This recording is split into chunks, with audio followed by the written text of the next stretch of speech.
जय महाकाल, जय माँ भगवती काली।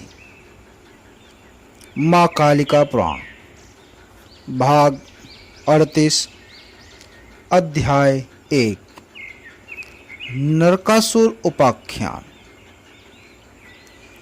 मार्कंडेय मुनि जी ने कहा, इस प्रकार से बहुत से प्रश्न पूछे गए। भूमि के पुत्र उस नरक को जिस तरह से वशिष्ठ मुनि ने शाप दिया था वह सभी उसको कह दिया था।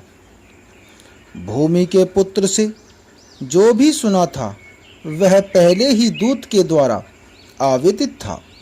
भूमि के पुत्र से जो भी सुना था वह वृषभध्वज वज्रध्वज से पुनः बोला।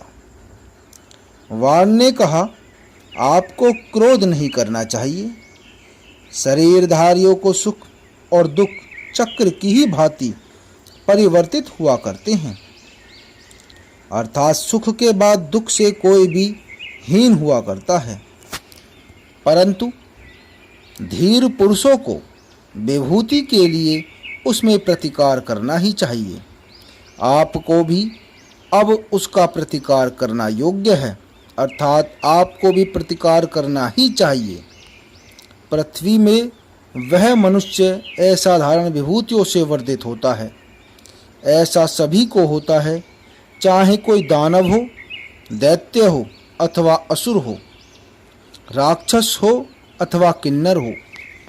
इंद्र भी उसको सहन नहीं किया करता और जिस किसी भी प्रकार से उसकी श्री को भ्रष्ट करके उसे विनष्ट कर दिया करता है, उसके परम इष्टतम देव सनातन विष्णु भगवान हैं। वे इंद्र का थोड़ा सा भी अनिष्ट कभी नहीं किया करते हैं।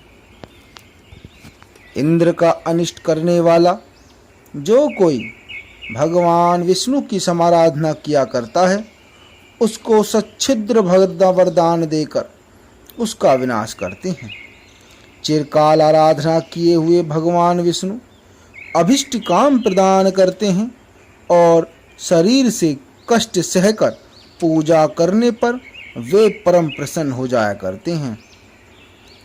इष्ट देवता की भी पूजा के बिना कौन पुरुष अतुल विभूति को प्राप्त किया करता है, अर्थात ऐसा कोई भी नहीं है। पुराने समय में ऐसा कहीं भी कोई पुरुष नहीं सुना गया है। तुमने पूर्व में ब्रह्मा भगवान विष्णु की आराधना नहीं की है, इसी कारण तुमको आप ही विघ्न समुत्पन्न हुए हैं। भगवान विष्णु जो स्वभाव से ही अनुकंपा करने वाले हैं, तुम्हारे पालन करने वाले नहीं हो रहे हैं, किंतु तुमने पृथ्वी के कथन से पुनः उनकी आराधना की थी। आपको द्विजों का अपराध नहीं करना चाहिए, अन्यथा इससे आप हतश्री हो जाएंगे। ऐसा हमने सुना है।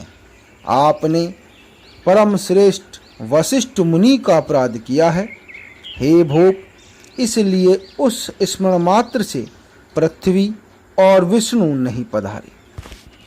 हे मित्र, इस कारण से आप भगवान की बुद्धि की कटिलता को समझ लीजिए। हे भौम, इस समय आपकी उदासीन आकृति का होना ठीक नहीं। जो तुम्हारे मन में यह है कि यह मेरे तात हैं, ऐसा विश्वास है तो दूसरे लोक में चले गए हैं, क्योंकि वारा ही आपके पिता थे, वह चले गए हैं। वारा भी हरि भगवान का ही अंश हैं, जिनका आप सेवन किया करते हैं। शंभो भगवान के प्रसन्न होने पर ये सभी शीघ्र ही क्षय को प्राप्त हो जाएंगे। मार्कंडेय मुनि जी ने कहा, उस समय बाण के वचन से नरक को पूर्ण विश्वास हो गया था। वह बहुत ही प्रसन्न होकर धीरता से घर घर ध्वनि करता हुआ यह वचन बोला। भौम ने कहा, हे मित्रों, पर प्यार करने वाले जो भी आपने कहा है वह मेरा हितकर है, अर्थात भलाई करने वाला है। अब मैं तुरंत ही उत्तम तपश्चर्या करूँगा। मुझे भगवान विष्णु की आराधना नहीं करनी चाहिए, क्योंकि उसमें हेतु बतला दिया है। उसी भांति शंभु भगवान की भी आराधना नहीं करनी चाहिए, क्योंकि वे मेरे पूर्व में अंतर्गुप्त हैं। इस कारण ब्रह्मा जी की ही आराधना करनी चाहिए। ऐसा ही है हे मित्र, आपका भी कथन है। हे महाबाहो, उनके पुत्र लोहित्य के जल की सन्निधि में आपके द्वारा में अध्यापति किया गया हूँ। जिस तरह से गुरु के द्वारा शिष्य को पढ़ाया जाता है, हे धीर, जैसे मित्र को मित्र परम वाल्गु साम से किया करता है। मार्कंडेय मुनि जी ने कहा, इतना वाण से कहा। इतना वाण से कहकर महाबाहु वज्रध्वज ने यथावत उस मित्र की पूजा की, क्योंकि वह मित्रों पर प्यार करने वाला था। क्षिति की पूजा की, क्योंकि वह मित्रों पर प्यार करने वाला था। क्षिति के पुत्र नरक ने यथोचित रूप से अर्चन करके और बलि के पुत्र को विदा करके अत्यंत उग्र रूप से ब्रह्मा जी की आराधना करने की इच्छा की थी। वह महात्मा लोहित्य के तट पर, जो कि नदों का राजा था, ब्रह्मांचल पर स्थित होकर तपश्चर्या करने के लिए उपस्थित हो गया। उस क्षिति के पुत्र ने मनुष्यों के मान से 100 वर्ष तक जन के आहार के व्रत से पितामह की अर्चना की थी। लोकों के पितामह 100 वर्ष तक तप करने के अंत में परम संतुष्ट हुए थे और प्रत्यक्ष नरक के सामने समुपस्थित हो गए। हे सुव्रत, मैं तुम पर बहुत प्रसन्न हूँ।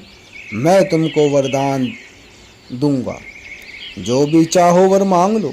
उन भगवान कमलासन ने इस अवसर पर नरक से कहा था।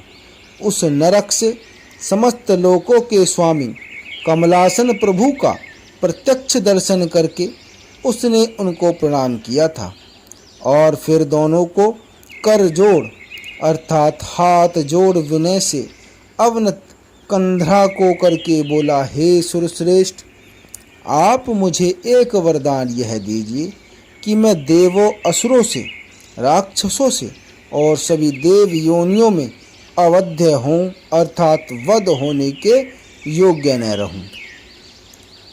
मेरी संतति भी विच्छिन्न होवे और वह तब तक रहे जब तक ये चंद्र दिवाकर रहें। हे लोकेश्वर, तभी तक मेरी संतति कायम बनी रहे। यही मेरा दूसरा वरदान है।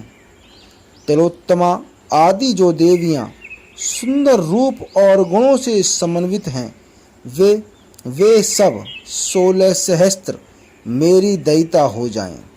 मुझे अजत्य की प्राप्ति होवे, अर्थात मैं किसी विजित न हों और मुझको कभी भी परित्याग न करें।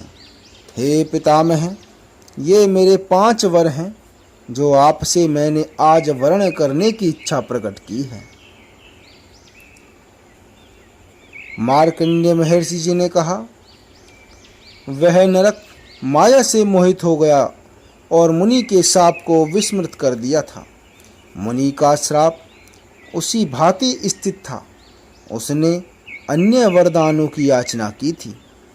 पितामह ने ऐसा ही हो, ऐसी रीति से उन सब वरों को देकर यह कहा था कि द्वापर के अंत में संध्या में तिलोत्तमा आदि सुर कन्याएं भूतल में तेरी पत्नियां होंगी।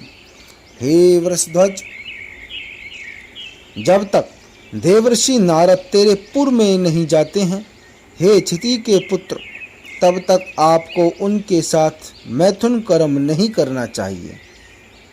इतना ही कहकर सब लोगों के इस एक ही क्षण में अंतर्ध्यान हो गए। नरक भी परम प्रसन्नता की प्राप्ति करके अपने स्थान को गया। इसके अनंतर वह उस प्रसन्न लोकों वाले नगर को चला गया था। वह नगर श्री से निसेवित था और सदा ही उत्साह से परिपूर्ण था तथा इतियों के विघ्नों से रहित था। वह नगर देवराज की दैता अमरावती ही के समान पशुओं के समुदायों से और अश्व गज कुंभकों से परिपूर्ण हो गया था। बाण ने नरक को उत्तीर्ण तप वाला तथा दिए हुए वरों वाला श्रवण करके उस समय में वह वज्रध्वज के समीप में पुनः स्वयं समुपस्थित हो गया था। आगे का भाग 2 में।